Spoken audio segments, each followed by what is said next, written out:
Welcome to Leadership for Startups, where we help entrepreneurs and leaders build businesses that grow and flourish. My name is Toye Oshimbi, your host. Welcome to episode 3. My guest today is Michal Brejnak, but he's okay if we call him Michael. He's an entrepreneur based in Warsaw, Poland, striving for success while trying to keep the work-life balance. Michal is a compulsive seeker and strongly believes that building a business can be a way to grow personally and spiritually while having a positive impact on the world around us. He's always searching to improve as a leader and as a human being. Michal, welcome to the show. Thank you for having me. Yes. Well, today we're going to be talking about the deeper purpose of the entrepreneur.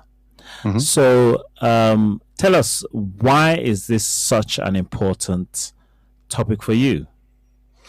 For me particularly, when I was trying to actually develop the first business that I wanted, I didn't think about why I wanted to do that. I actually thought about more of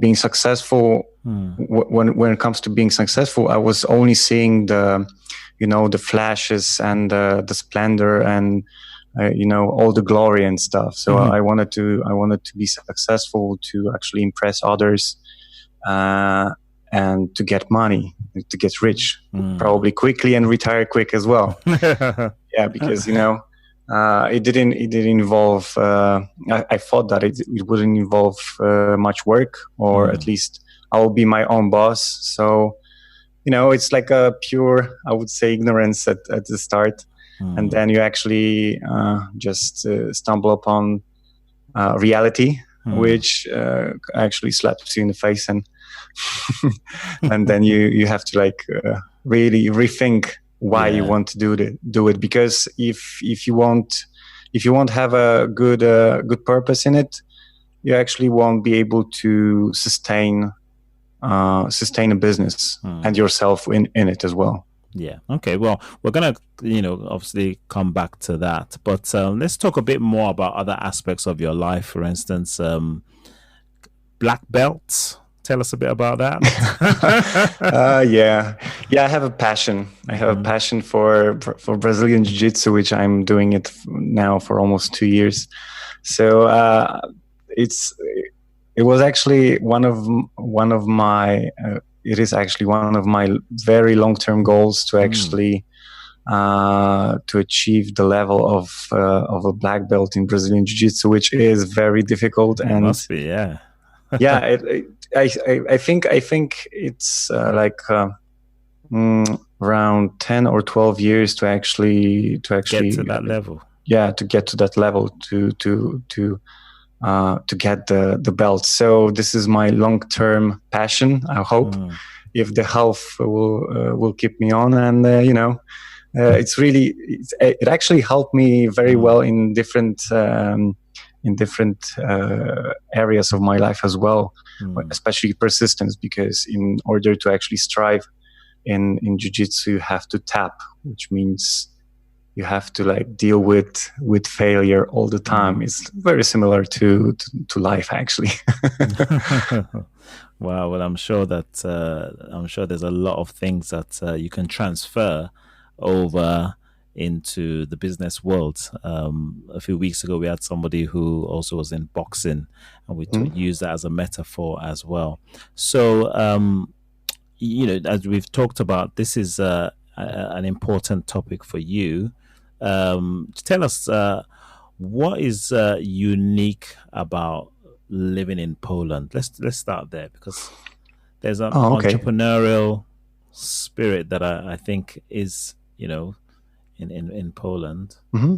I think Poland is, I would say, is a I don't know if people actually were interested or no, but Poland has quite complicated history, especially after the Second World War.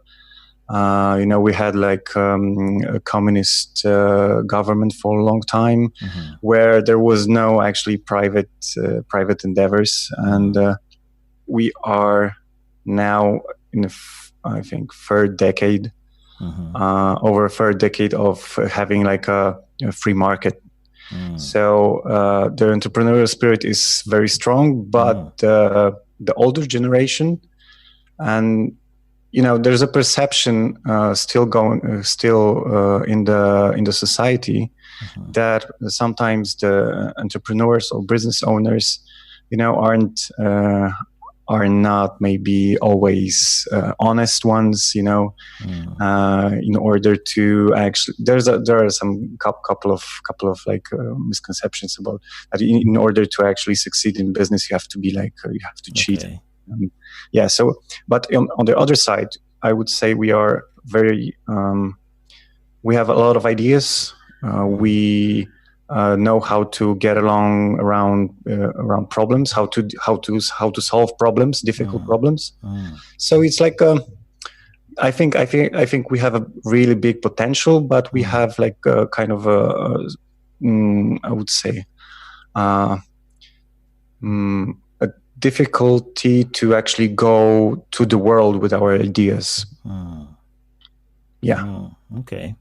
Well, I mean, obviously, this is sort of your own background into why you're passionate about this whole idea of entrepreneurs doing more than just making money.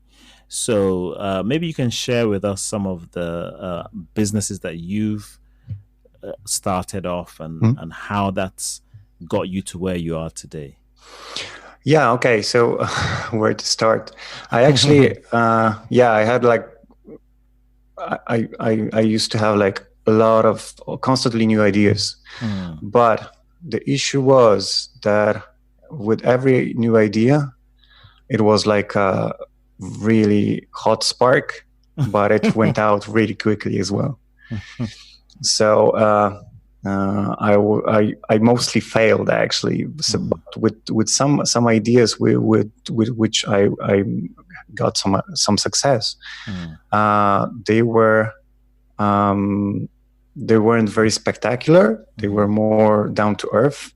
They were based more on being consistent and long term.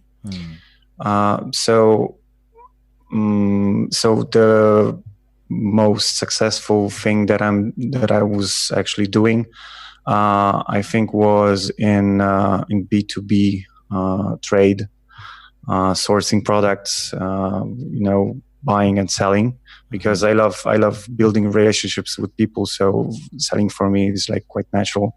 Yeah. And the latest thing that I'm doing quite consistently is actually real estate right now. Okay. So yeah, real estate in Poland, especially in Warsaw, in big cities, and now in Warsaw is booming. So the potential here for earning money this way is very big, actually, at this point. And then at the same time, you seem to have come to this epiphany about it's more than just building a business. So what are some of the things that sparked off that higher level of insight? Oh yeah, actually, I was very lucky to meet fascinating people while searching for for better ways to do stuff, especially business, to strive in business. And I actually stumbled upon a few people who were very successful, but at the same time they felt they were, when you meet them and you talk to them, you felt you could feel the inspiration in them. And I was actually wondering what was the secret ingredient in that. So I began to search, and every one of them actually had I would say, a higher intention in what they were doing. So one of them wanted to provide for their families, and they were doing it for the families, for the loved ones, right? But none of them was actually like selfish in what they were doing. And the funny thing about being selfish is that when you stop being selfish in business, you start to actually listen to clients and want to serve. You know, there's a saying that you have to have this serving spirit of service to lead, because you constantly have to listen to what your client need. Yeah. And you know, it's when we speak about it, it's very easy, because you know, you actually get to know what people need, and then you provide it. But as you probably know, and everyone actually who's in business, we tend to fall in love in our ideas. Yes. When we are a business owner, we tend to fall in love in it, and we, especially with the ideas and the concepts, and we tend to treat it like our children. So especially afterwards, when we invest a lot of money and actually time in it, it's getting harder and harder to actually pivot from it, or just to say, okay, we're pulling the plug on it because it's not going to be sustainable anymore. You know, so it's that's the thing that I've actually learned. At this point, I'm actually starting every idea that I have. Right now, I'm starting with why I want to do that. If I won't be able to find a better idea why I want to do this than just earning money, I won't do it.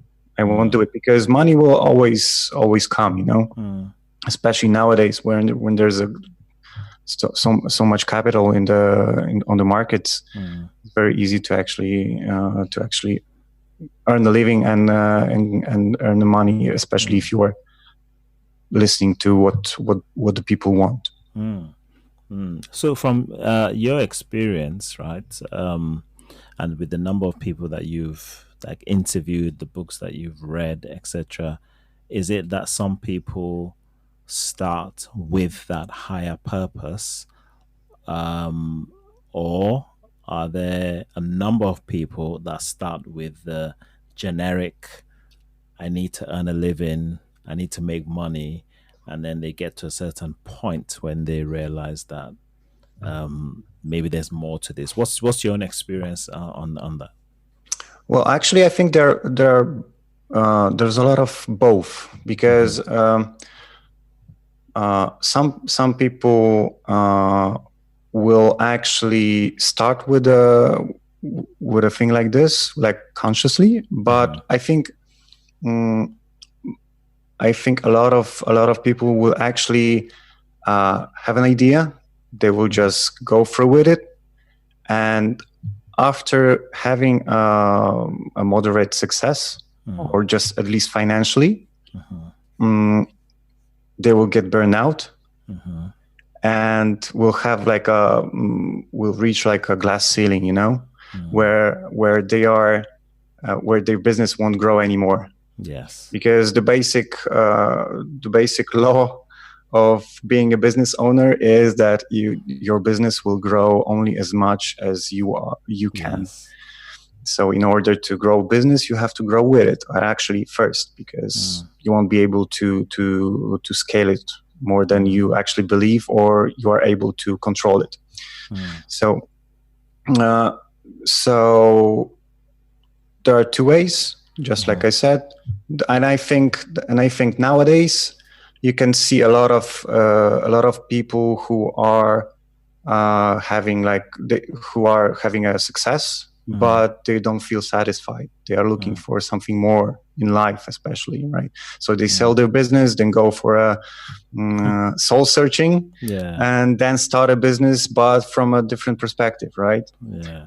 Or they have a crisis, they go bankrupt, and then and after that they have like an epiphany of sort, and then they again strive. Or there are people who actually never learn from their mistakes, and they just repeat all the process again and again.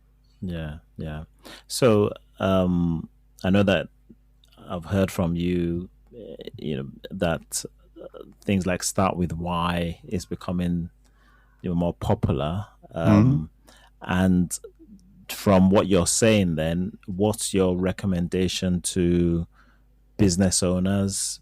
Because I guess that there are two things. What I'm hearing from you is that the individual should think about what their purpose is, but are you also and would you also encourage the entrepreneur to think about the business itself?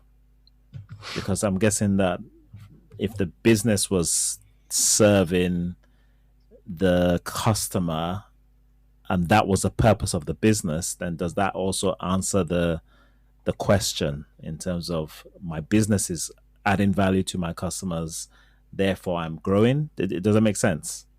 Okay, so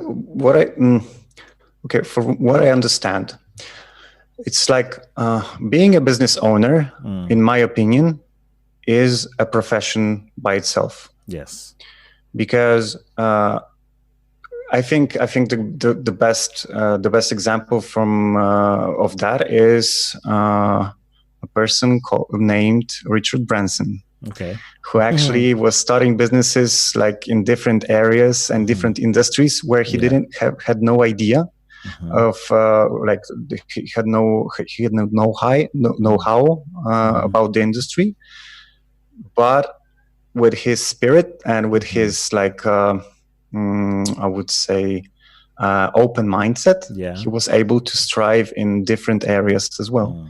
So he was able to actually to multiplicate the success. So at some point, I don't think that the industry is actually important. I think more important is the way the owner thinks about the business. Because at some point the owner has to actually stop working in the business and start to work on the business. So he has to like get out from day-to-day operations. So there's a humility aspect in it, because you have to like trust others that they can do good, as good, at least as good as you in certain positions or in certain things. And you have to actually get out of the business to gain more perspective, to actually know where the business has to go in order to grow. Yes. It's like a navigation system. You have to constantly look at the compass as a captain. But you cannot actually do that while pulling all the ropes by yourself. So what would you recommend then? Because I think what you've just mentioned there, I know you've alluded to this already, is the mindset shift. It's like you got to see it from a different perspective. So what would you recommend? Of course, we do have an audience that are listening to this that are leaders that are running their own business, and they potentially could be in that situation that you're talking about, which is that they have maybe bought themselves a job, because you mentioned about being in the business, working, and rather they should be working on it, but also the mindset that maybe they went in for the money, and it could even be a product that they're selling or a service that they're selling that they're not necessarily passionate about. So what would you recommend that they do? Any ideas of what you might recommend? I think at some point you would have to start contemplating on what you want to what do you want from life. I know it sounds like very, like, I would say, it sounds very everyone is talking about it, like, you have to like search for what you want to do and just do it. And I agree with that, but it's like, do what you love, but you have to actually think that if you have to actually check if things that you do actually is important to others as well, because in order to get along or get a life from it, there has to be a client for that. But so I would recommend to them actually think about their values and to think what's very important for them, because people actually when they are in constant they are moving all the time, like faster and faster, especially when you are doing businesses. You are a business owner. You move fast, and you actually don't stop and never try to think, what is the way that I'm doing it, or the whole goal that I am doing it is actually good for me, or maybe it's overrated, or maybe it's like it's time to change it. But I think some people are actually afraid to stop and to think about it, because they are afraid that maybe it's not anymore. So it's like with discovering it. Sometimes it's with the same with people who are getting sick, but they don't want to go to the doctor to actually confirm it. Yeah, you're right. There's that fear of knowing the truth, I guess. Yeah. It could be, I mean, sometimes, and you're right, that sometimes I always say that sometimes success could be your greatest downfall, because it gives you the reason to avoid reflecting, because things seem to be going well, but in the long run, it might not necessarily be so. Yeah, and it can be actually I would say a golden cage, because I think the most deadly thing that sometimes, especially in our civilization right now, in our times, that might kill us is the comfort that we have, because we live in the best times. I think, in my opinion, in the best times ever. So, we are very comfortable, and we sit in air-conditioned rooms with everything on our fingertip, and we sometimes we stop even try to challenge ourselves. So if you stagnate for a long time, it's like with the muscle that you don't move for a long time. It's getting sore. It's actually getting weaker and weaker.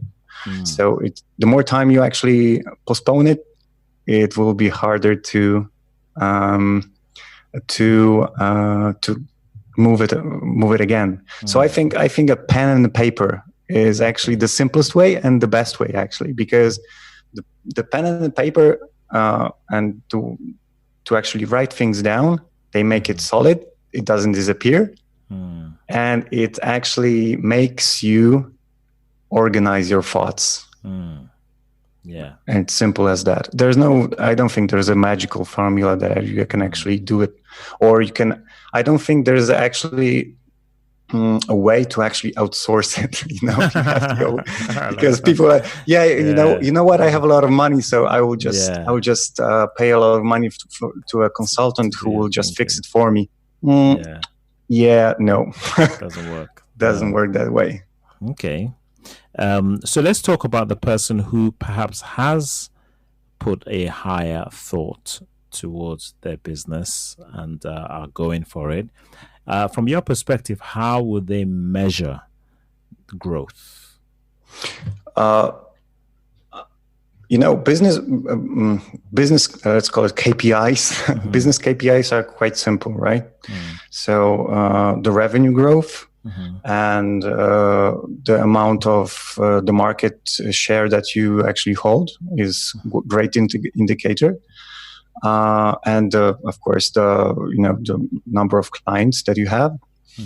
But personally, I think it's how you actually feel emotionally all the time, and if it's stimulating you as a person, because you always have to grow.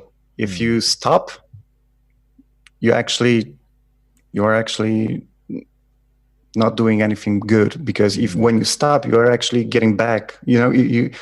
Everybody is moving. Everybody is moving towards a goal. They're growing. So there's no way for an entrepreneur and actually a business owner to actually say, you know what, our company is big enough right now. Yeah. So we're going to stop and we're going to keep it on this level. I don't think it's possible, especially not in these times. Yeah. Where the industries are changing like day to day, especially during the, you know, when we have the exchange of information, like you can now actually know what's going on. Yeah. For example, in Hong Kong, like in real time. Real time. So, yeah. Exactly. It's true. So I think you should treat it as a mission for constant growth for you personally and for your company. And I think actually as a business leader, as a leader of your organization, you might find a great purpose in actually seeing the people that are working for you grow as well. Because you don't want to deal with losers. You know, because I think it's actually the good indicator if a business owner is actually good or bad, if he's a good leader or bad leader. Yeah. Good leader actually tries to hire people who are better than them. Than themselves, exactly. Themselves, exactly. That's so right, yeah. And actually a business owner at some point, I think, should be aware that if he is actually working with some of his subordinates is the word? Yeah. Subordinates, at some point, those subordinates will actually start their own businesses as well. Yeah. Yeah, it's like I actually know a lot of people who had great mentors, and they started their own businesses because they were very well mentored and coached. Yes. And after a while, they were actually encouraged to do that, especially in IT. I can see that a lot. Yeah. Yeah. So it's very interesting. I think this is something that can be satisfying for a business owner as well. No, that's a very good point. We normally talk about the lead. A good leader is one who can work him or her way out of a job because they can replace themselves. So I think that is a good way of measuring. And there was something else you mentioned about humility, because that takes humility to have that perspective. You know, the ego isn't there. Even to hire people that are better than you takes humility, knowing what you're good at, and also knowing that there are other people that are better at certain things than you. So those are some really good, strong points. So obviously this is something that you are very passionate about. And how are you communicating this message? Yeah. Thank you for mentioning that. I actually I just started a podcast as well, just which has like I would say quite similar mission as you. The podcast is called the Soul Incorporated podcast, which is actually for entrepreneurs who have had a success but lost their way or start searching for a higher purpose. So actually all the topics that we talked right now, I'm going to actually do a little bit more into depths in particular I would say parts. So yeah, I will have guests, but I will have solo casts as well, because I want to share the message and hope to actually inspire, a new breed of conscious entrepreneurs. That's brilliant. And so how can they reach you? So at this point, the easiest way is to actually subscribe to the podcast on iTunes, on Anchor, and a few other platforms as well. Spotify as well. Yeah. And you can find me on LinkedIn. You can find me on my website, which is my name and second name.com, which is michalbrejnak.com. So yeah, it will be. We'll definitely put that in the show notes. So that's the Great. Soul Incorporated podcast. If you're a leader, entrepreneur that is seeking a higher purpose for what you're doing, definitely check that out. Mihai will be there to give you some tips to guide you, to take you to that higher level. Really encouraged about this. This is fantastic stuff. So what's your best advice to leaders and entrepreneurs that are starting their business? The best, I would say, take full responsibility in everything that is happening in your life and in your business. If there's something going on in your business that you don't like, it's your sole responsibility. That's brilliant. And so what are some of your ambitions in terms of what you would like to see the impact that the Soul Incorporated podcast would have? Let's say, looking into the future, what's your vision of what you would like to see? I can actually see. I think there's a good trend going on right now, especially in entrepreneurship, because people are not only going into entrepreneurship actually to get the money at this point. There are a lot of people who are on the mission, on the mission of actually. I would say giving back to the communities, and I think at this point the scale doesn't matter, because being an entrepreneur, you can have an impact on your local society as well as your country, and as well as the whole world. So I think we will see more and more. I call it conscious entrepreneurs who by doing what they do are actually serving for the purpose of the let's call it humanity. For the growth of the humanity itself. And I think it's it's much more efficient than, for example, politics at this point, and it might be much more impactful on the well-being of the whole populace, actually.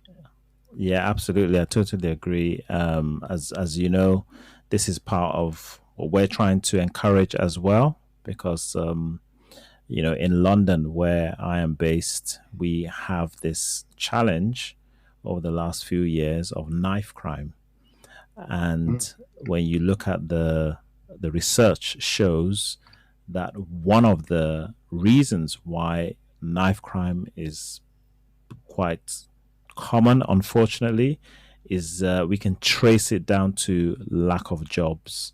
Teenagers are not finding jobs, and so they find other means to make money. Now, why is that a problem? Well, we can trace that down to businesses not hiring people.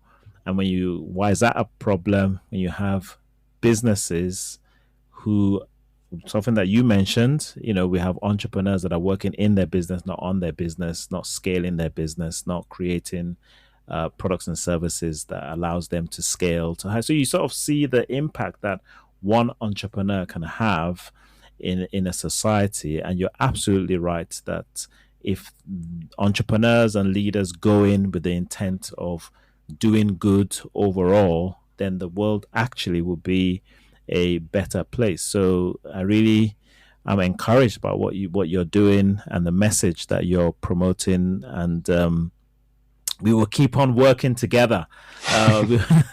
Definitely. Persistence to see our societies change. And this is brilliant. Obviously, let's talk about the future before we wrap up, because I guess things are changing rapidly. So it'd be great to get your perspective. This is a question that I try to ask all our guests, and you've sort of hinted on this already, but maybe there's a bit more, which is, what are your thoughts on the future trends that we should expect to see in the world of business, leadership, and entrepreneurship? I know you've mentioned about the conscious entrepreneur already, but is there anything else that you think maybe we should be looking out for in the future trends? I think what I said before, it actually covers it quite well. But the other thing that I would say is that if there will be much more entrepreneurial, I would say, mindset, it could benefit not only the business world itself. And I think a lot of different entities, not particularly business oriented, but like for nonprofits or even the governmental facilities, if they will actually incorporate this more of an entrepreneurial spirit, there might be more efficient and actually more beneficial for the societies as well. So I think we should change the thinking. It will change actually the way of thinking about entrepreneurship, not as a private endeavor, but more of I'm having an initiative, but I'm striving, and when I strive, I actually have a positive impact on the people around me as well, because for the first I inspire, and then I can actually teach others that as well, as an example. Yes, that's brilliant. That's brilliant. Well, I want to thank you for being our guest, and for our listeners. This is Leadership for Startups, where we help entrepreneurs, leaders build businesses that grow and flourish. You can please subscribe to this podcast, share it with your community, and the question that we always ask: do you have what it takes? 12 essential characteristics for entrepreneurs. If you want to know where you benchmark yourself, go to leadershipforstartups.com and download the PDF and connect with us. Again, I want to thank our guest, Michal Brejnak, for such a fantastic job, just reminding us that it's not just about making money, it's about contributing to our society. I love the terminology, conscious entrepreneurs. Michal, thank you so much for joining us today. My pleasure. Thank you for inviting me. All right. And my audience, thank you for listening. Until next time, stay tuned and we'll see soon. Thank you. Thank you.